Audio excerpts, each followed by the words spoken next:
Hello అందరికీ, నేను మీ విద్యాని. So ఈరోజు రెసిపీ వచ్చేసి ఏంటిదంటే మిసల్ పావ్. సో అది ఎట్లా చేసుకోవాలో రెసిపీలోకి వెళ్ళిపోదాము, సరేనా? సో ఫస్ట్ అయితే నేను మంచిగా కుడుకొని మన గ్యాస్ పైన రోస్ట్ చేసుకున్నా. దాని తర్వాత ఎల్లిపాయ, అల్లం, కొబ్బరికాయ మంచిగా కడిగేసుకొని, మళ్ళీ ఉల్లిగడ్డ ఇంకా పచ్చిమిరపకాయలు వేసుకొని మంచిగా నూనెలో గొలుచుకున్న. దానికి సైడ్ బై సైడ్ ఏం చేసిన అంటే ముందే నానబెట్టుకున్న పప్పు స్ప్రౌట్స్ వచ్చేదాకా పెట్టుకున్నా. దాని తర్వాత కుక్కర్లో ఉప్పు పసుపు వేసి మంచిగా మూత పెట్టేసుకున్నా. సో ఎక్కువ ఉడకబెట్టుకోవద్దు, ఒక 2 విజిల్ పెట్టుకోవాలి అంతే. దాని తర్వాత ముందు తయారు చేసుకున్న ఏదైతే మసాలా ఉందో అది గ్రైండ్ చేసుకున్నా. దాని తర్వాత ఇక్కడ చూస్తుర్రుగా ఎంత మంచిగా అంటే నేను చూపెడుతున్నా. మీరు కూడా డెఫినెట్లీ ట్రై చేయండి, మస్ట్ ట్రై చేయండి. ఎందుకంటే టేస్ట్ మాత్రం అదిరిపోతుంది. అదరకపోతే నాకు అడగండి మళ్ళీ. సో చూసిరుగా ఎట్లా పప్పు ఉడికిందో అంతే ఉడకపెట్టుకోవాలి, ఎక్కువ ఉడకపెట్టుకోవద్దు. సో ఫస్ట్ వేరే బాండి పెట్టుకొని అందులో ఆయిల్ పోసుకోవాలి కొంచెం. దాని తర్వాత జీలకర్ర, హింగు వేసుకొని మనం మిక్స్ చేసుకున్న ఏదైతే ఇంగ్రీడియంట్ ఉందో అది అందులో వేసుకోవాలి. దాని తర్వాత మసాలాలల్లో ఏం వేయాలంటే ఫస్ట్ నేను వేసింది ధనియా పౌడర్, దాని తర్వాత కారము, ఇంట్లో ఉన్న గరం మసాలా, దాని తర్వాత మటన్ మసాలా, ఇంకా కొంచెం పసుపు వేసిన పడుతుంది. అందులో వేసిన అని అట్లా కాదుకి ఇంట్లో వేయొద్దు అని, ఇంట్లో కూడా వేయాలి, మంచిది. సో దాని తర్వాత కొంచెం ఉడకబెట్టుకున్నాక కొన్ని వాటర్ వేసి మంచిగా కలుపుకొని ఉడకబెట్టుకోవాలి. ఎందుకంటే మసాలా ఎంత మంచిగా ఉడికితే అంత మంచిది మనకి. సో టేస్ట్ అంత మంచిగా వస్తుంది కాబట్టి.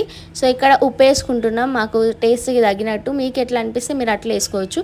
సో చూసురుగా మంచిగా గోలినాక దాని తర్వాత ఏదైతే మిక్చర్ మనం ఆల్రెడీ ఉడకబెట్టుకున్నామో అది కూడా ఇలా కలిపేసుకున్నాక మంచిగా దాన్ని అందులో వేసుకున్నాక మంచిగా కలుపుకొని ఏ ఉండలు కూడా ఉండకుండా మంచిగా కలుపుకున్నాక మంచిగా 2-3 బాయిల్స్ వచ్చే వరకు ఇట్లా నేను ఎట్లయితే వీడియోలో పెడుతున్నా అట్లా రావాలి.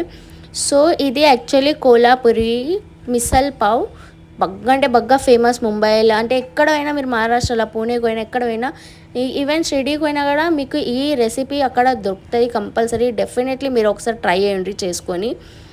ఈ ఫస్ట్ అయితే నేను ఇది ఫర్సన్, ఇక్కడ మహారాష్ట్రలో ఫర్సన్ అంటారు. మీరు ఏదైనా కానీ ఇలాంటి అక్కడ మన తెలంగాణ సైడ్ దొరుకుతుంది, అది వేసుకొని దాని తర్వాత ఘాటీలా సబ్జీ కూడా అని అంటారు. సో అది కూడా మీరు ట్రై చేయొచ్చు. మీకు రెసిపీ కావాలంటే నాకు ఎప్పుడు కమెంట్ చేసి నేను డెఫినెట్లీ చేస్తాను.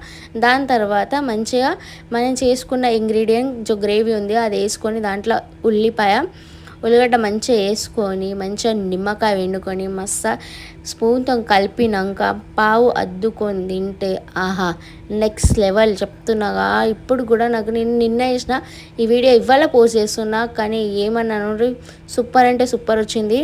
మీకు ఒకవేళ ఏమో ఘాటీ మసాలా బాజీ కావాలంటే నాకు చెప్పుర్రి, నేను దానిది కూడా రెసిపీ అప్డేట్ ఇస్తాను. సో నాకు కమెంట్ చేసి చెప్పుర్రి. అట్లనే ఈ వీడియో మీకు ఎట్లా అనిపించిందో చెప్పుర్రి. Like, share, subscribe. ఇక ఇక్కడ మీరు నా రియాక్షన్ కూడా చూడొచ్చు. సూపర్ అంటే సూపర్ అయింది, నిజంగా చెప్తున్నా. చలో బాయ్ బాయ్.